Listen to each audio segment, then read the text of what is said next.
Friends, आज हम लोग घटना चक्र, सामान्य अध्ययन, पूर्वावलोकन, सामान्य भूगोल में आज हम लोग जिस टॉपिक को पढ़ने वाले वो रेल परिवहन। इसके पहले हम लोगों ने पढ़ा था वो सड़क परिवहन था। आइए चलिए रेल परिवहन के बारे में थोड़ा सा हम लोग फैक्ट जान लेते हैं। भारत में लॉर्ड डलहौजी, तो लॉर्ड डलहौजी कौन थे? ये इंडिया में गवर्नर जनरल थे और इनका टाइम जो था 1848 टू 1856 के बीच में था। तो इसी बीच इन्होंने क्या किया था कि सर्वप्रथम रेल मार्ग 1853 ईस्वी में बनकर तैयार हुआ, जिस पर 16 अप्रैल 1853 को मुंबई से ठाणे, तो मुंबई पहली जो ट्रेन चली थी वो कहाँ कहाँ से चली थी? 16 अप्रैल 1853 को मुंबई और ठाणे के बीच, ठीक है, पहली ट्रेन चलाई गई थी।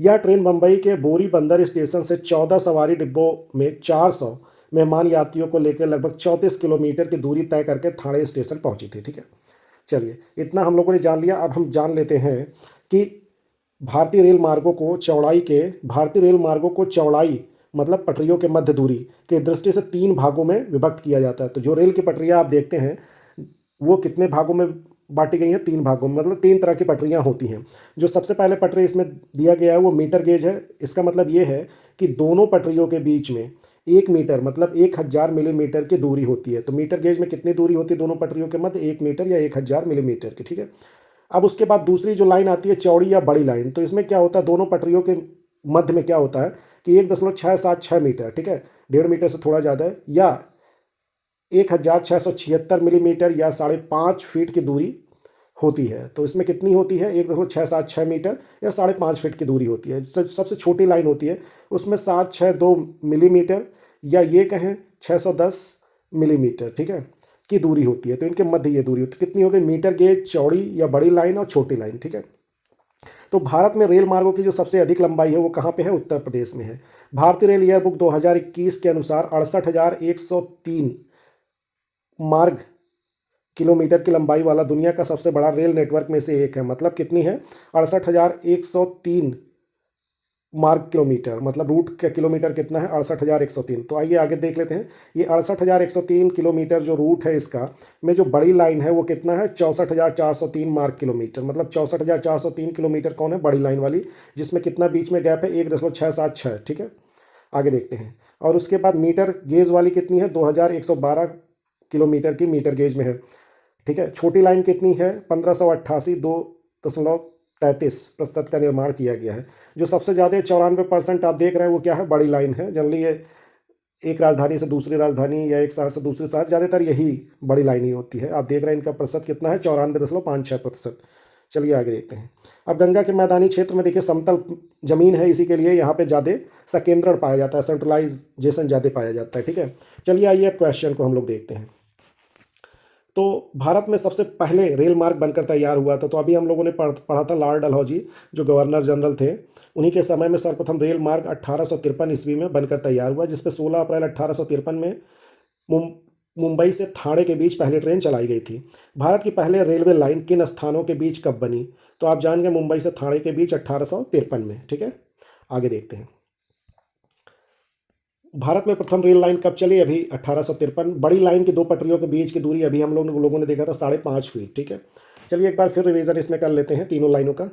तो रेल मार्गों की चौड़ाई की दृष्टि से कितने भागों में बांटा जाता है? 3 भागों में, मतलब 3 तरह की रेल ट्रैक होती हैं। जो सबसे पहला रेल ट्रैक है वो मीटर गेज है, इसके दोनों पटरियों के मध्य में 1 मीटर की दूरी होती है।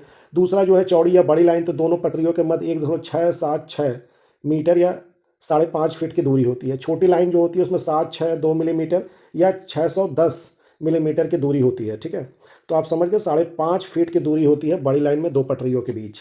अब गोरखपुर से मुंबई की रेल यात्रा का न्यूनतम दूरी वाला मार्ग है। तो गोरखपुर से अगर मुंबई आपको जाना है कि रेल यात्रा का न्यूनतम दूरी वाला मार्ग देखते हैं, तो प्रयागराज होकर गोरखपुर से मुंबई का मार्ग न्यूनतम दूरी का होगा। ठीक है, तो प्रयागराज होकर आपको गोरखपुर से मुंबई जाना पड़ेगा। आगे देखते हैं। भारत के रेल मंत्रालय की बुलेट ट्रेन चलाने की योजना है किसके किसके मध्य? भारत की जो बुलेट ट्रेन है किसके किसके मध्य चलेगी? तो यहाँ पे आप दिया मुंबई अहमदाबाद। तो यहाँ मनमोहन सिंह जी 2004 में मुंबई अहमदाबाद के बीच बुलेट ट्रेन चलाने की योजना को अनुमोदित किया था। ठीक है, निम्नलिखित में से कौन सा एक युग्म सही सुमेलित नहीं है? तो इसमें देख लीजिए सही सुमेलित कौन सा नहीं। तो दक्षिण पूर्व रेलवे, तो दक्षिण पूर्व रेलवे शायद कोलकाता में है। आगे देखते हैं क्या है। दक्षिण पूर्व रेलवे कहाँ का है? मुख्यालय है कोलकाता में। कहाँ पे है? कोलकाता में। ठीक है, जबकि भुवनेश्वर में पूर्वी तटीय रेलवे, भुवनेश्वर में क्या है? पूर्वी तटीय रेलवे, ईस्टर्न कोस्टल रेलवे का मुख्यालय है। ठीक है, दक्षिण पूर्वी रेलवे का मुख्यालय क्या है? कोलकाता। अभी हम लोगों ने देखा है। चलिए आगे देखते हैं। तो यहाँ पे कुछ देखिए, भारतीय रेल संबंधित निम्नलिखित कथनों पर विचार कीजिए। तो उत्तर पश्चिम रेलवे का मुख्यालय जोधपुर है, क्या ये सही है? नहीं सही है। ठीक है, आगे देखते हैं। इंड्रेल पास, इंड्रेल पास एक इच्छानुसार यात्रा टिकट विशेषता स्वतंत्रता सेनानी है, भारत के किसी खेल में प्रतिनिधित्व करने वाले खिलाड़ियों के लिए उपलब्ध है, नहीं, ये भी गलत है। फेरी क्वीन विश्व की सबसे पुरानी चालू इंजन प्रयोग करने वाली गाड़ी है तथा भारतीय रेलवे इसके द्वारा वन्य जीव तथा विरासत स्थलों की यात्रा आयोजित करती है, तो यही सही है। ठीक है, आइए डिटेल में एक बार जान लेते हैं। उत्तर पश्चिम रेलवे का मुख्यालय जो है वो जयपुर है, ठीक है, ना कि जोधपुर। तो समझ गए ना, जोधपुर नहीं है, कहाँ पे है? जयपुर में है। इंड्रेल पास विशिष्टता विदेशी पर्यटकों, किसको मिलता है? विदेशी पर्यटकों के, अप्रवासी भारतीयों को, विदेशी पर्यटकों की, जो विदेशी पर्यटक होते हैं अगर उनकी भारतीय पत्नियां होती है तो उनको भी इंड्रेल पास मिलता है। तो किसको मिलता है? विदेशी पर्यटकों को, अप्रवासी भारतीय को, विदेशी पर्यटकों की भारतीय पत्नियों को, ठीक है, या पतियों को। इन सभी के गाइडों के लिए अनुमन्य एज यू लाइक इट नामक यात्रा टिकट है। इसके द्वारा ये एक निश्चित अवधि में भारत में कहीं भी रेल यात्रा कर सकते हैं। ठीक है, तो एक या दो कथन क्या है? असत्य है। कथन 3 सत्य है, क्योंकि फेरी क्वीन जो है विश्व की सबसे पुरानी इंजन का प्रयोग करने वाली गाड़ी है। इस इंजन का निर्माण कब हुआ था? 1855 में हुआ था और यह वर्ष 1908 तक चालू रहा। ठीक है, इससे पुनः वर्ष 1997 में भारतीय रेलवे ने चलाया। कब चलाया? 1997 में। बंद हो गया था 1908 में, लेकिन 1997 में इसे चलाया गया था। रेलवे जोन का मुख्यालय हाजीपुर स्थित है। आइए देखते हैं। रेलवे जोन का मुख्यालय हाजीपुर, ये तो सभी जानते हैं, हाजीपुर बिहार में। तो रेलवे में कितने जोन है? 17 जोन है। ठीक है, मुख्यालयों में बांटा। इसमें एकमात्र पूर्व मध्य रेलवे का मुख्यालय, जो पूर्व मध्य रेलवे बिहार के कहाँ पे है? हाजीपुर में है। हाजीपुर मुख्यालय 1 अक्टूबर 2002 से सुचारू रूप से कार्य करना प्रारंभ किया। 2019 में 8वें जोन के रूप में दक्षिणी तटीय रेलवे, दक्षिणी तटीय रेलवे, ठीक है, विशाखापत्तनम के गठन की घोषणा की गई। ठीक है, तो जो 18वां जोन है वो कहाँ होगा? दक्षिणी तटीय रेलवे विशाखापत्तनम। ठीक है, आगे देखते हैं। तो आगे देखिए, उत्तर मध्य रेलवे जोन का मुख्यालय कहाँ है? उत्तर मध्य रेलवे जोन का मुख्यालय कहाँ स्थित है? तो ये कहाँ पे है? इलाहाबाद में। उत्तर मध्य रेलवे जोन का मुख्यालय कहाँ पे है? इलाहाबाद में। ठीक है, प्रयागराज में। उत्तर मध्य रेलवे जोन 1 अप्रैल 2003 को स्थापित किया गया था। ठीक है, उत्तर मध्य रेलवे जोन क्षेत्र, इलाहाबाद। अब ये देखिए, ये जो है ये सब क्वेश्चन 93-94 में पूछे गए थे, जो आज के समय में वो रिलेवेंट नहीं है। ठीक है, तो इसको लेके परेशान नहीं होना है, अभी वो देखना है जो वर्तमान में पूछे जा सकते हैं। ठीक है, अब देखिए, इसमें देख लीजिए कुछ रेल कोच फैक्ट्रियां हैं और उनके प्लेसेज है। तो रेल कोच फैक्ट्री में इसमें देखिए, रेल कोच फैक्ट्री ये कहाँ पे है? कपूरथला में है। तो आप इसमें रेल कोच फैक्ट्री कपूरथला देख रहे हैं। व्हील एंड एक्सल संयंत्र ये कहाँ है? बंगलुरु में है। डीजल लोकोमोटिव वर्क्स ये कहाँ पे है? वाराणसी में। इंटीग्रल कोच फैक्ट्री पेरम्बूर में है। ठीक है, तो आप आसानी से देख सकते हैं। डीजल रेल इंजन बनाए जाते हैं, तो डीजल रेल इंजन कहाँ बनाए जाते हैं? मड़ुआडीह में। ये कहाँ पे है? मड़ुआडीह, वाराणसी में। ठीक है, चित्रंजन लोकोमोटिव वर्क्स में क्या होता है? विद्युत इंजन बनता है। Tata engineering and company limited में क्या होता है? भाप इंजन बनता है। Integral coach factory Perambur Chennai में रेल कोच बनता है। तो यहाँ पे डीजल लोकोमोटिव वर्क्स जो होता है, डीजल इंजन कहाँ पे बनता है? मड़ुआडीह, वाराणसी में। ठीक है, आगे देखते हैं।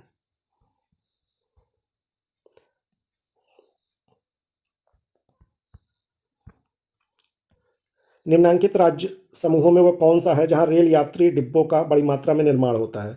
तो रेल यात्री डिब्बों का निर्माण कहाँ पे होता है? सबसे ज़्यादा कहाँ पे होता है? प्रश्नगत विकल्पों में पंजाब के कपूरथला एवं तमिलनाडु के पेरम्बूर भारी मात्रा में यात्री रेल डिब्बों कहाँ पे होता है? पंजाब के कपूरथला में और तमिलनाडु के पेरम्बूर में। ठीक है, रेल स्टाफ कॉलेज कहाँ स्थित है? तो रेल स्टाफ कॉलेज है बड़ौदा में स्थित। ठीक, बड़ोदरा में। साल की लकड़ी का उपयोग अधिकतर किस उद्योग में होता है? तो साल की लकड़ी रेलवे स्लीपर। साल या साखू की लकड़ी बहुत ही कठोर है, भारी, मजबूत तथा भूरे रंग की होती है। इसकी प्रमुख विशिष्टता वजनी होने के कारण इसका प्रयोग अधिकांशतः रेलवे स्लीपर के निर्माण में होता है। ठीक है, मलाया में इस लकड़ी से जहाज बनाया जाता है। ओके, आगे देखते हैं।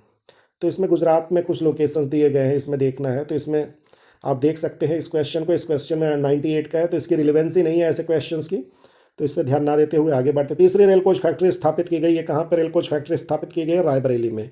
ठीक है, तो तीसरी रेल कोच फैक्ट्री कहाँ पे बनी? रायबरेली में स्थापित की गई है। मॉडर्न कोच फैक्ट्री के नाम से भी जाना जाता है। इसका निर्माण 2009 में किया गया था। ठीक है, किस रेलखंड पर प्रथम सीएनजी ट्रेन शुरू की गई? अब आइए देखते हैं। तो इसमें जो रेवाड़ी रोहतक खंड है उस पर सबसे पहले सीएनजी ट्रेन शुरू की गई। भारत के प्रथम सीएनजी ट्रेन की शुरुआत रेवाड़ी रोहतक खंड जनवरी 2015 में किए गए। सीएनजी ट्रेनों का परिचालन भारत हरित गैस उत्सर्जन को कम करने और डीजल खपत में कटौती में सहायक होगा। तो जो पहला सीएनजी चला वो कहाँ से? रेवाड़ी रोहतक खंड पर। आगे देखते हैं। निम्नलिखित राज्यों में कौन सा राज्य ऐसा पहला राज्य बना जहाँ पे triple P public private partnership model पर रेल ट्रैक बनाया गया। तो अब उस राज्य को ढूंढना है यहाँ पे, तो ये गुजरात है। 14 जुलाई 2015 को तत्कालीन रेल मंत्री सुरेश प्रभु ने नई दिल्ली से रिमोट कंट्रोल के जरिए गुजरात में गांधीधाम टूना टोकरा रेल लाइन की शुरुआत की। कौन सी? टूना टोकरा रेल लाइन। यह ट्रिपल पी मॉडल पर आधारित है। टूना टेकरा रेल लाइन किस पे आधारित है? ट्रिपल पी पे, ठीक है। भारत का पहला रेल ट्रैक है। इस ट्रैक की लंबाई कितनी है? 17 किलोमीटर है, जो टूना बंदरगाह से टेकरा के ड्राई बल्क टर्मिनल तक सेवाएं प्रदान करेगी। तो यहाँ पे क्या हुआ? कौन सा ऐसा पहला राज्य है? वो गुजरात राज्य है, जो ट्रिपल पी मॉडल पर बनाया है इसने। आगे देखते हैं। कोंकण रेलवे के विषय में निम्नलिखित कथनों में से कौन सा एक कथन सत्य नहीं है? तो इसमें जो सत्य नहीं है वो ये है कि कर्नाटक, गोवा, महाराष्ट्र और केरल राज्यों से होकर गुजरती है। कोंकण रेलवे स्टेशन महाराष्ट्र के रोहा स्टेशन से प्रारंभ होकर गोवा के मडगांव से गुजरते हुए कर्नाटक के मंगलुरु स्टेशन पर जाती है। तो महाराष्ट्र जाती है, गोवा जाती है, उसके बाद कर्नाटक जाती है, ठीक है। यह कहाँ नहीं जा रही है?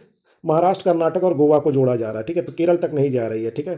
केरल को एक लाभ इससे सिर्फ यही है कि महाराष्ट्र, कर्नाटक, गोवा से उसकी दूरी अत्यधिक कम हो गई है, ठीक है। शेष कथन सही है। आगे देखते हैं। कोंकण रेलवे जोड़ता है रोहा को मैंगलोर से। कोंकण किसको जोड़ता है? रोहा को मैंगलोर से। कोंकण रेलवे स्टेशन से राज्यों के निम्नलिखित समुच्चयों में से कौन से एक को सर्वाधिक लाभ होगा? गोवा, कर्नाटक, महाराष्ट्र, केरल, ठीक है। अब आगे देखते हैं। कोंकण रेल मार्ग नहीं जोड़ता है। तो कोंकण रेल मार्ग किसको नहीं जोड़ता है? बेलगाम को। कोंकण रेल मार्ग किसको नहीं जोड़ रहा है? बेलगाम को नहीं जोड़ता है, जबकि मडगांव, रत्नागिरी, उडुपी कोंकण रेलवे मार्ग से जुड़े हुए हैं। आगे देखें। निम्नलिखित में से किन दो रेलवे स्टेशन को जोड़ने वाली रेल लाइनों को यूनेस्को ने धरोहर के रूप में मान्यता दी है? तो सिलीगुड़ी और दार्जिलिंग। अब इसमें सिलीगुड़ी और दार्जिलिंग का जो रेलवे स्टेशन है, दार्जिलिंग हिमालयन रेलवे के अंतर्गत आते हैं। किसके अंतर्गत? Himalayan railway. इसे यूनेस्को ने वर्ष 1999 में धरोहर के रूप में मान्यता दी थी। अन्य विकल्प गलत है, ठीक है। तो यूनेस्को द्वारा विश्व विरासत में कौन शामिल है? दार्जिलिंग, ठीक है, सिलीगुड़ी तथा दार्जिलिंग। अब लास्ट देखते हैं। भारत में निम्न राज्यों में से कौन सा रेलवे सेवा से वंचित है? तो इसमें मेघालय। अब इसमें ये क्या है कि प्रश्नकाल में मेघालय रेल सेवा से वंचित था, लेकिन अभी तो मेघालय में रेल सेवा है। वर्तमान में त्रिपुरा और मिजोरम में रेल सेवाएं पूर्ण रूप से आरंभ हो चुकी हैं। फरवरी 2013 के तत्कालीन रेल मंत्री पवन कुमार बंसल ने अरुणाचल प्रदेश के प्रथम रेलवे लाइन का उद्घाटन किया, ठीक है।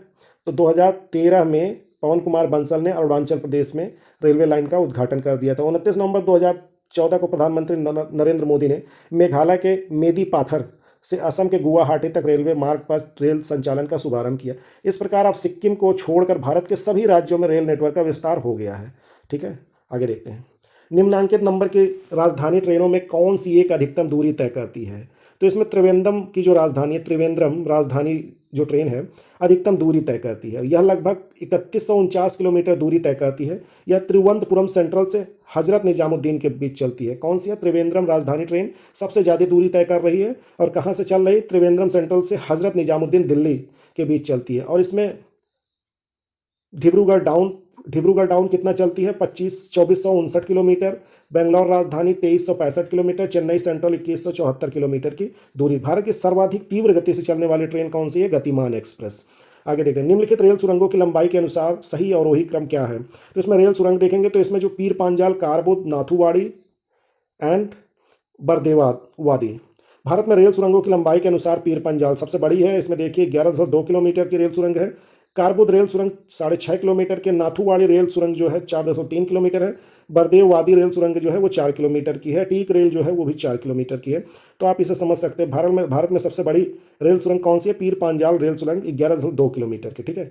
आगे जो हम आएंगे इसके बाद क्या है? नौ वायु परिवहन, ठीक है। आगे इस टॉपिक को पढ़ेंगे। धन्यवाद।